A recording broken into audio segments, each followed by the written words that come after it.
भक्त बनो तो ही कल्याण होगा। कर्म के कारण ही, कर्म बिगड़ने के कारण ही आपका जन्म हो सकता है, कई बार जन्म लेना पड़ सकता है।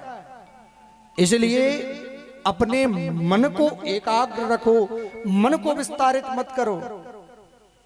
आज वैज्ञानिकों ने एक बहुत अच्छी चीज खोजा है। आपको क्या लगता है कि आप लोग जीवित हो?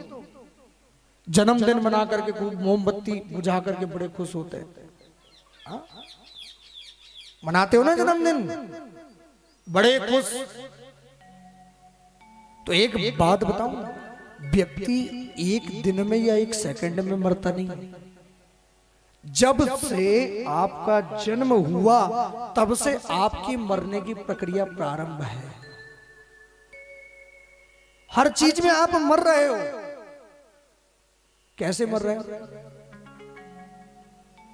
विचार करना, बहुत गंभीरता से सोचना मेरे इस बात को।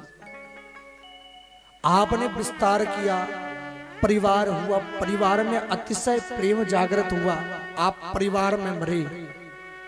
आपने अपनी आवश्यकताओं का विस्तार किया, विषयों को बढ़ाया, वासनाओं को बढ़ाया, आप विषय वासनाओं में मरे। प्रतिदिन मर रहे हो। काय का जन्मदिन? प्रतिदिन मर रहे हो, उम्र घट रही है आप। ये सोचने का विषय। यदि सच्चा जन्मदिन मनाना हो ना, सही जन्मदिन मनाना हो, तो जन्मदिन के नाम पे भक्त भगवान की पूजन आरंभ कर दो, कम से कम अंत की गति सुधर जाए। क्योंकि प्रतिदिन आप मर रहे हो।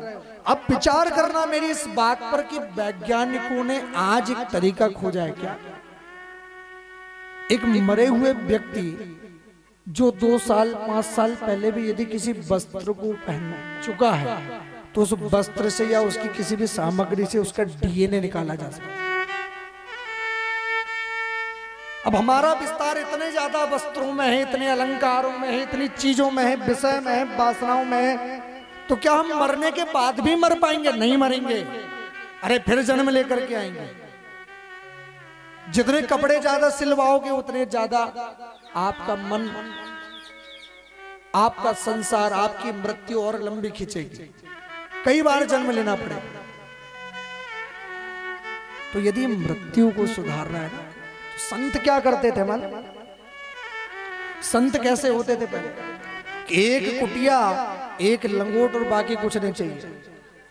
एक बार एक महाराज जी की एक कुटिया थी और एक लंगोट थी और बाकी उनके पास कुछ था ही नहीं। वो महाराज जी की कुटिया में आग लग गई तो महाराज जी नाचने लगे, गाने लगे।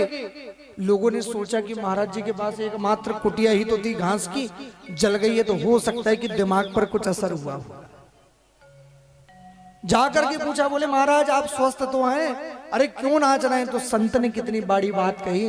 बोले माया के नाम पर भगवती ने एक कुटिया दी थी, लेकिन आज उससे भी छीन लिया। मेरे पास से माया ही समाप्त हो गई, अब तो मैं टोटल भगवती का हूं। तो ये जीवन में उतारो, अपने जीवन का कम से कम, मन का कम से कम विस्तार करो।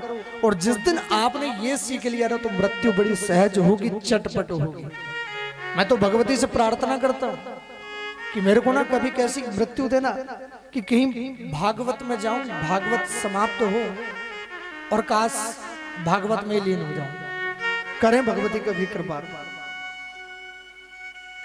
अपनी इच्छाओं को कम करो। लोग बोलते हैं ये बात, पंडित जी आपको तो कार से जाना चाहिए भागवत में। अरे क्यों जाऊं? मेरी स्थिति, मेरी व्यवस्था, अरे मोटरसाइकिल तक ही सीमित है, तो मैं क्यों जाऊं? क्यों विस्तार करूं अपने आप का? या करूं तो कितना करूं? जितनी आवश्यकता। या करूं तो केवल और केवल परोपकार के लिए करूं, अपना क्यों विस्तार करूं?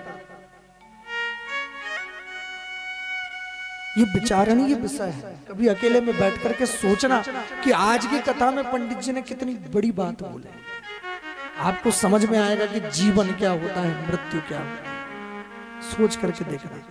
पल पल मर रहे हैं हम, लेकिन हमारी मृत्यु को हम और भी कठिन बनाते जा रहे हैं आवश्यकताओं के चक्कर में, विस्तार के चक्कर में। अपनी मृत्यु को सीमित करें, मन को सीमित करें, तो ही कल्याण हो सकता है। ये तो आखिरी समय में एक व्यक्ति बुजुर्ग पड़ा हुआ था, बिल्कुल मरने वाला। उसके पास गए, बोले कोई इच्छा मन में बची हुई है? तो बोले हाँ। बोले क्या इच्छा बची? तो बोले वो जाम का झाड़ लगा ना, वहां जाम लगी हुई बड़ी सुंदर, खाऊंगा। अच्छा अच्छा अच्छा। अब लोगों ने सोचा कि ठीक है, डॉक्टर ने मना भी किया तो क्या हो गया, 1-2 दिन के मेहमान है, चलो इच्छा पूरी कर दो, खिलाई दो। अब जाम तोड़ने गए, जाम आई नहीं, उसके पहले से ढक ली।